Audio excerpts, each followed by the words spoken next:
We had it all, we remember.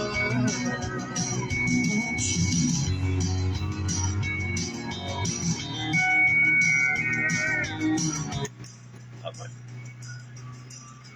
94.3 The Ox, little Justin Moore for you, and it's true, we didn't have much, but what we had was good. 8:29, time for Coffee Talk, brought to you by the Comanche Chamber of Commerce and Agriculture. Check them out at #Explore Comanche, Texas, as we say good morning, and welcome in Miss Cynthia Newton with Hope Counseling, and big Halloween. It is Halloween. Happy Halloween. Jiggle that for me. It's not working. Is it working now? Now talk to me. Is it working now? Now, gotcha. Now it's Halloween. I got you. Now, I know. With the kid, you got a whole house full of kiddos, so I do. It's a big deal. You know, back when they were younger, we used to have like themes, and we would all dress. You know, and apparently they're getting too old for that, so they all have to have their individual personalities. Right. And I'm going to wear some Halloween pajamas. That's what I'm going to do. That's probably what I'll be wearing.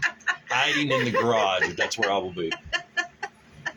So today, and you know, it's really important, you know, we think about Halloween and everybody loves Halloween and trick-or-treating and all these things, but it's really important to remember that there's kiddos out there with special needs. Sure. And today I want to talk again, I did this last year, and I wanted to, you know, remind everybody about some of these things because it's just really important to realize that, you know, whether you're a parent of a child with special needs or whether you're handing out candy, that there's some things you might want to be aware of, okay? And just, you know, it's easy to forget. So, not everybody wants to have the bejesus scared out of them. That is true. So, yeah, I mean, my children have been counting down to Halloween since I don't remember when. I mean, it's like October the 1st. Is it Halloween yet? That's like the countdown to Christmas almost for some of them. It is. It's crazy. So it's something they look forward to. A lot of children feel that same way. But remember, it can be challenging to many other little ones and their parents. For children with special needs, Halloween can be very overwhelming due to the different sights and sounds, as well as the interactions with strangers. Some children may also not be able to eat candy due to food allergies and sensitivities, which is a good thing to remember. So how do we help children with special needs still enjoy Halloween? So we're going to talk a little bit about some tips for the children who experience sensory issues, food issues, and anxiety, because that's another one sometimes we forget about. So accessibility. There are many children who may visit your door that are in a wheelchair. It's important to consider the access they have when they approach your home. How will they get up the stairs? Are there shrubs or bushes in the way? Is the driveway too steep or too long of a walk? Could the uneven pathway be difficult to maneuver? By having a handout station, instead of them having to come to the door, that can also, you know, by the sidewalk, children not trick-or-treating can easily stop by and be included in all the fun. So just, you know, that's kind of something to think about. Put your pets away just for the night, okay? While it can be a lot of fun to include your furry friend in the excitement, some pets can scare would-be trick-or-treaters. Children with sensory disorders are particularly affected by loud noises such as a dog barking. These sounds can be not only intimidating, but also very scary. Therefore, it's best that you arrange to hand out your candy in an area that your dog won't frighten off children by barking, because your dog's going to bark at all these weird-looking people coming up. That's why we put the candy on the porch, because there ain't no putting the dogs up at our house. They'll chew their way out, so... So if you don't have an area to keep the dog during the hours children will be trick-or-treating, ask a friend if they would mind keeping an eye on your dog at their house during that short period of time, or put the candy on the porch or something of that nature. This will keep not only your dog safe and secure, but will help to prevent any sensory overload or potentially detrimental scary episodes for any special needs trick-or-treaters that might stop by. So children who display sensory issues have difficulties processing information received through the senses. They may be hypersensitive or hyposensitive. That's big words, I know, Kyle, but it'll be okay. Yeah, that's a lot or a little. No, is what it is. Yeah. Or both. For example, a child with hypersensitivity to sounds may become extremely upset when hearing a loud noise.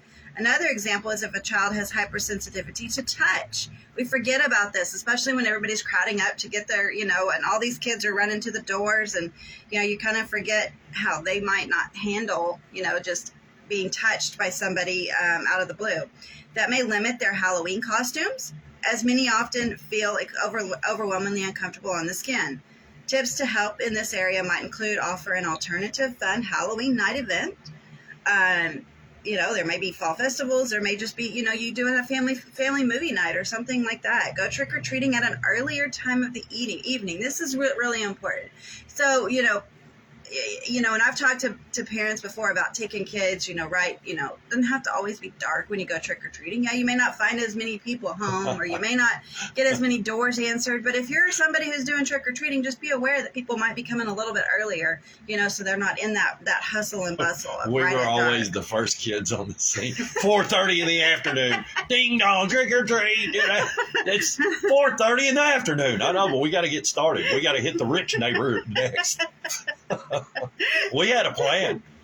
All right, so if it's not possible to go trick-or-treating earlier, prepare your child for what he or she may experience. Be accepting of any Halloween costume your child chooses, ensuring that he or she is comfortable in the texture of the clothing, even if it's their regular clothes. That is okay. They can go as themselves, okay?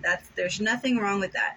Have some sensory-friendly toys handy for them that help them, especially if they get overwhelmed, something that's comfortable for them. Judge whether an environment is overstimulating with sounds, people. Oftentimes children with sensory overload do not know they have reached their limit until it's too late.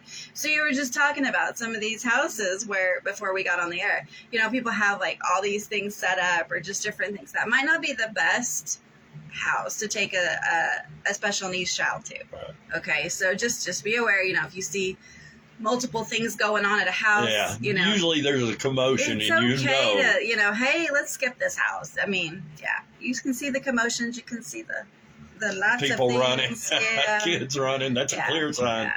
Kids first. So so tips to make Halloween and allergy food sensitivity friendly. Some children are unable to eat candy due to food allergies. And other issues, maybe even oral motor challenges. It's therefore important to consider non-food treats for these children. A few years ago, the Food Allergy and Research Organization launched the Teal Pumpkin Project, which raised awareness of food allergies, which the goal of helping all children feel more included during festivities. The organization encouraged families to buy or paint a pumpkin teal, or simply print out a sign to post on the door that lets trick-or-treaters know that there are alternative snacks and goodies. Some ideas might be glow-in-the-dark bracelets, pencils, stickers, tattoos, mini notebooks, Play-Doh. I've seen juice boxes, just things like that might, just different alternatives. But that way it's not awkward. You have a sign that says, hey, I've got an alternative. Or if you just choose to hand out things like that as opposed to candy, that's great too, because they get plenty of candy, trust me. Right? Yes. Right. Is that Snicker gluten-free? Exactly.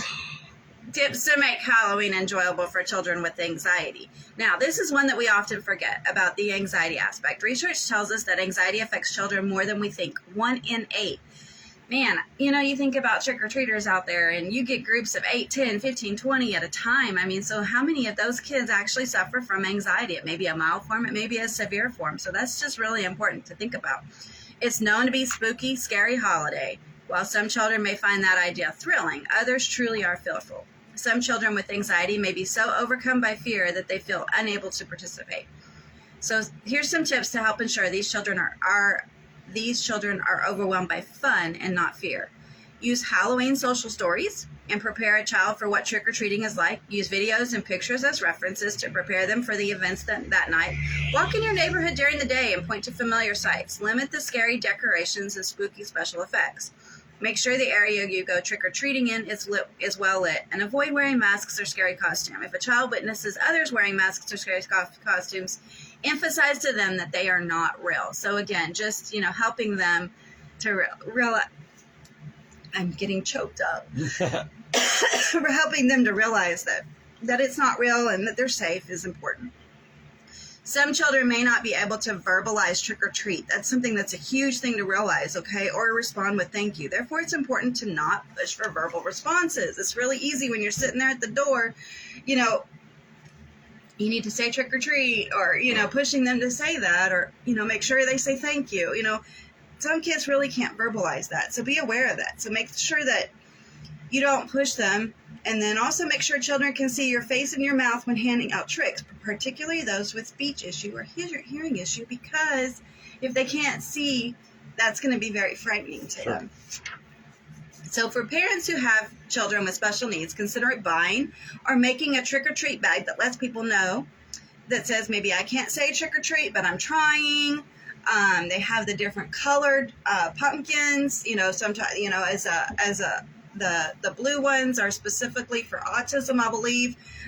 So just be aware that, hey, if somebody has a different colored pumpkin, that they might have a little bit of a struggle, and you want to be sensitive to that. Okay. So be prepared to describe treats for those with vision issues. So parents, be prepared to, describe things to them and tell them, or, if you're handing out stuff and somebody might have some vision impairments, be prepared to do that. Just be aware. It's not